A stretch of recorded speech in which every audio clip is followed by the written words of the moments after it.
se retrouve pour notre magazine Lyon City, c'est votre magazine du vendredi, donc consacré à la culture. Double émission spéciale aujourd'hui. On vous emmène à l'exposition consacrée à Pompéi. C'est à la Sucrière, exposition qui ouvre ce vendredi. BFM Lyon est partenaire. Et Pauline, donc, qui a pu la visiter, notamment les coulisses de l'installation. Oui, parce qu'il faut bien se rendre compte qu'une exposition comme ça, avec de nombreuses salles, avec des centaines d'objets authentiques, eh bien, ça se prépare des mois à l'avance et l'installation prend plusieurs semaines. Il faut organiser toute la logistique du transport des objets. Et vous imaginez bien que des vases qui datent de 2000 ans, eh bien, c'est quand même très compliqué à transporter, très méticuleux. Eh bien, on a pu aller voir l'installation quelques jours avant son ouverture pour voir comment on gère ce type d'exposition. C'est un reportage avec Émilie Bala et Raphaël Blanc-d'Amour. Florence, bonjour. Bonjour. Vous êtes la chef d'orchestre de l'installation de cette grande exposition. On est à une semaine de l'ouverture. Pour vous, c'est le moment où vraiment tout se joue dans l'organisation, dans l'installation? Tout à fait. On a accueilli les équipes du musée archéologique de Naples qui nous font le prêt en fait, de ces magnifiques fresques qui viennent de Pompéi. Ça, c'est une fresque de l'époque? C'est exactement une fresque de l'époque. Elle est 1er siècle après Jésus-Christ. Donc vraiment, on est sur une fresque qui a connu l'éruption et qui était toute jeune. Mais comment elle peut être dans cet état aujourd'hui? Alors là, c'est le travail des archéologues. Effectivement, on a un degré de conservation qui est assez incroyable parce qu'on les met en vitrine. Elles sont sous une atmosphère de tant de degrés. Et aujourd'hui, ça va être installé comme d'autres qui le sont Exactement, déjà. on en a déjà qui sont installés, notamment du porc. Et comme vous pouvez le voir, tout est référencé. Donc chaque vitrine correspond à des œuvres et au fur et à mesure, on les installe petit à petit. Mais comment on transporte des objets qui ont 2000 ans? Ça doit être très compliqué et surtout un peu stressant. Un peu stressant, effectivement. En plus, c'est des objets qui étaient juste avant à Arlington au Texas, donc pour tout ce qui a été le prêt du musée l'océan. Exactement, ils ont pris l'avion pour le coup et donc elle repasse tout le temps par Naples après chaque exposition pour vérifier que tout le monde se porte bien et s'il y a des petites rénovations ou des choses à modifier dans notre conditionnement, on le fait. Comment vous pensez l'espace d'une telle exposition? Comment vous choisissez de mettre certains objets à côté d'autres, d'organiser par exemple, si on continue ici, cette salle, qu'est-ce qu'elle va raconter? Alors cette salle, c'est vraiment chasse et pêche et aussi production de vin. Donc c'est autour de Dionysos Bacchus, ça va être tout ce qu'il a. Donc à Pompéi, on avait effectivement un gros commerce de vin. Le vin était pas terrible pour l'époque, en plus qu'on le coupait souvent à la chaux et on y rajoutait beaucoup d'épices, donc c'était du vin de mauvaise qualité. Il était énormément importé et exporté et c'était dû parce qu'en fait le Vésuve est de terre volcanique, donc c'est une super terre pour faire du vin.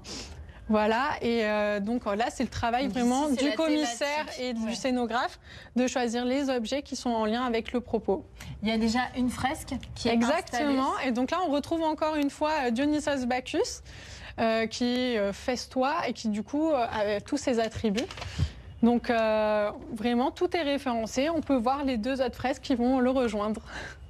Et là, pareil, c'est une savante organisation pour avoir les objets qui arrivent d'un musée. J'imagine qu'il y a des conditions. Oui, il y a des conditions. Et là, en fait, vraiment, les équipes du musée se déplacent en même temps que les œuvres. Donc, vraiment, on les sort quand ils arrivent. C'est vraiment un travail à quatre mains. Je vous laisse continuer à organiser tout ça. Merci.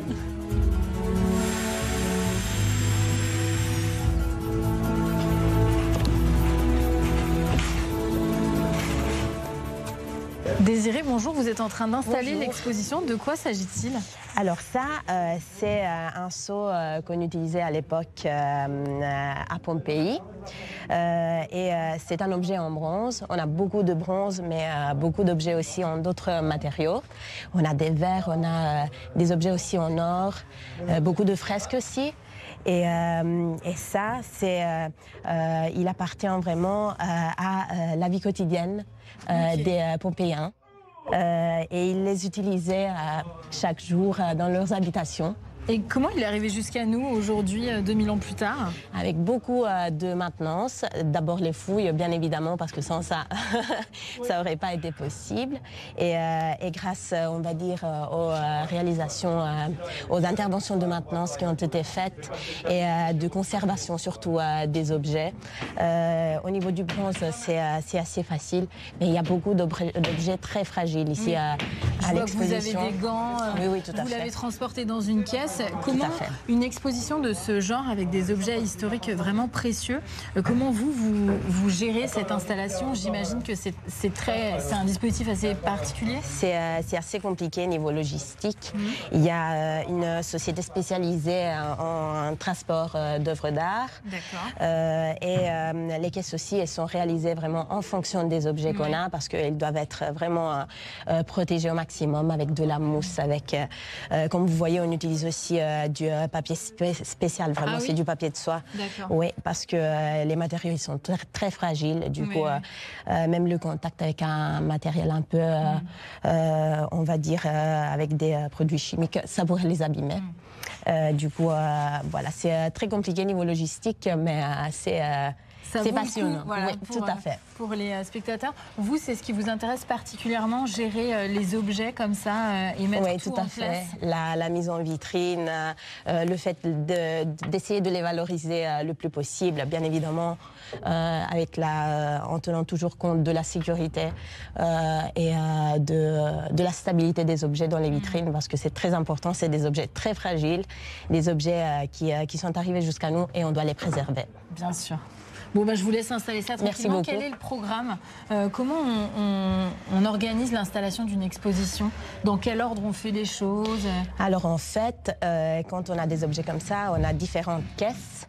Et il y a des caisses où il y a plusieurs objets qui vont dans des zones différentes. Du coup, on essaie surtout de procéder par caisse. Une fois qu'on ouvre, on essaie de la vider. Par exemple, il y a une caisse là.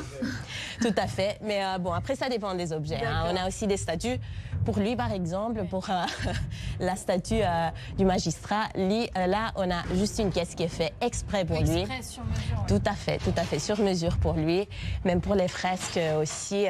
Mais il y a aussi des caisses où il y a pas mal d'objets dedans et du coup, on ouvre, on fait les constats d'état. On fait du coup tout ce qui est le condition report, beaucoup de photos aussi pour suivre l'état des objets. Il y a un tracé tout à pour fait. S'assurer qu'ils ne sont pas dégradés. Tout à fait, tout à fait. Et on fait ça au montage et au démontage de l'exposition pour voir si, même pendant l'exposition, il y a eu des altérations, parce que ça peut arriver.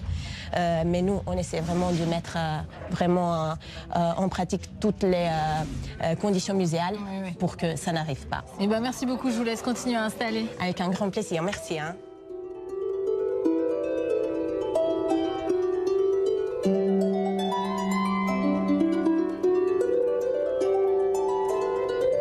là, je vois qu'il y a un décor qui est en train d'être finalisé à la peinture. Bonjour. Flora, qu'est-ce que vous êtes en train de faire? Des retouches, j'imagine? Oui, exactement. En gros, pour monter le décor, il a fallu faire plein de petits morceaux pour faire un gros morceau. Et donc là, il y a des jonctions qui se créent. Et donc on essaie un peu de les atténuer et je fais un peu des retouches pour que ça se voit moins. Puisque comme ici, genre, ça fait des morceaux de cloison qui se sont écaillés ou des choses comme ça. Donc ça pourrait un peu cacher, on ne se rend pas compte une fois que c'est fini, mais c'est de nombreuses pièces, un décor comme ça. Oui, c'est ça. Rien que là, les étagères, il y a genre... chaque fois, c'est plusieurs morceaux qui sont assemblés ensemble pour faire d'autres morceaux. Et après, il y a tous les éléments en plus, quoi. Ça prend une journée de l'installer? Plus Plus, ouais. Okay. Alors, on est où, surtout, là? Ça, c'est une reconstitution d'un thermopolium qui a été découvert à Pompéi. Thermopolium. Ouais, éclairez-moi.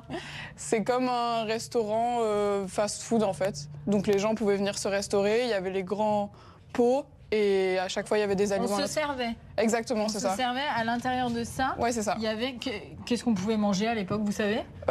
C'était beaucoup des trucs mijotés, donc genre de la viande, des soupes de légumes, avec du poisson, des choses comme ça. Pas si différent d'aujourd'hui. On pourrait ça. trouver un type d'installation un peu similaire à notre époque.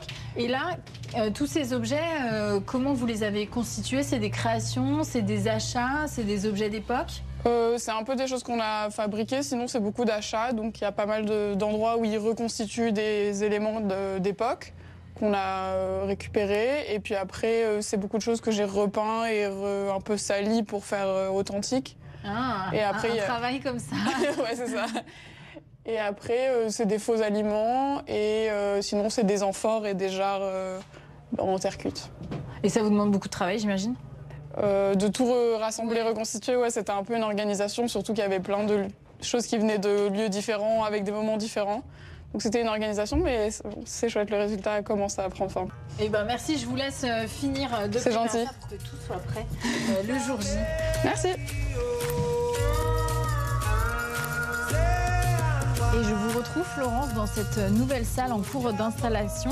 Ici, une maquette assez conséquente, pareil, qui, j'imagine, est une de vos pièces phares. Oui, tout à fait. Donc là, c'est vraiment le travail du musée Galiléo de Florence. Donc c'est une maquette de la villa Bosco Real, qui était un domaine viticole. Donc vraiment, ça représente une villa. Comme on a pu avoir à Pompéi, avec ces amphores remplis de vin ou d'huile. Et on a un autre artefact qui est en écho avec du coup cette maquette, qui vient aussi du musée Galiléo, qui va être cette presse. Et donc on peut retrouver effectivement une vidéo qui reprend un peu tout le processus. C'était un pressoir, j'imagine? Exactement. Donc là, c'était essentiellement pour l'huile ou le raisin, d'une presse à l'autre. Peu de choses changées. Les artefacts, on peut se dire c'est pas de l'époque, etc. Avoir peut-être moins d'émotion. Pour autant, c'est tout autant instructif. C'est tout autant instructif, surtout que là, c'est vraiment le fruit d'une recherche scientifique et d'un commissariat commun entre plusieurs chercheurs et plusieurs travaux. Donc, on a retrouvé des vestiges qui reprenaient en fait ces formes-là et ils ont essayé de le reproduire le plus fidèlement possible, même en utilisant les mêmes essences de bois quand c'est possible. On est donc à une semaine de l'ouverture. Combien de temps il faut pour installer une exposition comme ça? Alors là, on va être sur 5 semaines de travail. 5 semaines. Donc ça fait déjà 4 semaines qu'on a bien avancé. Oui. Donc il y a effectivement des décors qui vont plus ou moins vite. Et plusieurs dizaines de personnes? Exactement, on est en tout une vingtaine. Parfait. Eh bien écoutez, je vous laisse finir ça et puis on a hâte de venir pouvoir la découvrir à partir de ce vendredi.